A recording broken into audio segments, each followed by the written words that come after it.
എല്ലാവരും ഭഗവാൻ അനുഗ്രഹിക്കട്ടെ.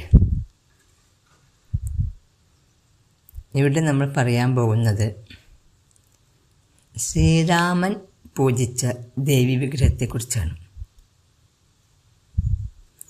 രാവണനോട് നേരിടാൻ ഒരുങ്ങുന്ന ശ്രീരാമൻ തൻ്റെ ദൗത്യം വിജയിക്കാനായി ദേവീ പൂജ നടത്താൻ തീരുമാനിച്ചു. സഹ്യാദ്രി പർവ്വതത്തിൽ നിന്ന് പ്രസൃവണഗിരി പ്രദേശത്ത് ലക്ഷ്മണനൊപ്പം താമസിച്ചിരുന്ന ആശ്രമത്തിൻ്റെ അടുത്താണ് പൂജ ഒരുക്കിയത്. പൂജ ചെയ്യാനുള്ള ദേവി വിഗ്രഹം ഹനുമാൻ പാതാള അഞ്ജന ശിലയിൽ നിന്ന് രൂപപ്പെടുത്തി കൊണ്ടുവന്നു. ഹനുമാൻ പൂജാദ്രവ്യങ്ങളും ഒരുക്കിയിരുന്നു.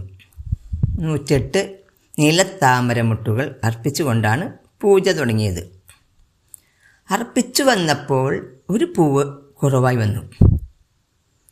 പൂജാപുഷ്പം തികയാതെ വന്നപ്പോൾ ശ്രീരാമൻ തൻ്റെ കണ്ണ്, അതായത് നേത്രകമലം ചൂഴ്ന്നെടുത്ത് ദേവിക്ക് സമർപ്പിക്കാൻ തയ്യാറായി. ആ സമയത്ത് ദേവി സിംഹത്തിൻ്റെ പുറത്ത് പ്രത്യക്ഷപ്പെട്ട് ശ്രീരാമന് ദർശനം അരുളി.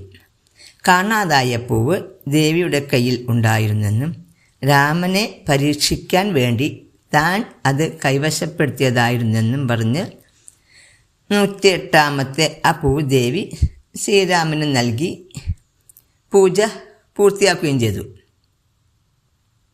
യജ്ഞ സമാപ്തിയിൽ താൻ പൂജിച്ച ആ ദേവി വിഗ്രഹം പ്രസൃവണഗിരി താഴ്വരയിലെ ആ തീർത്ഥക്കുളത്തിൽ ജലാധിവാസത്തിനായി നിക്ഷേപിച്ചു എന്നാണ് പുരാണം.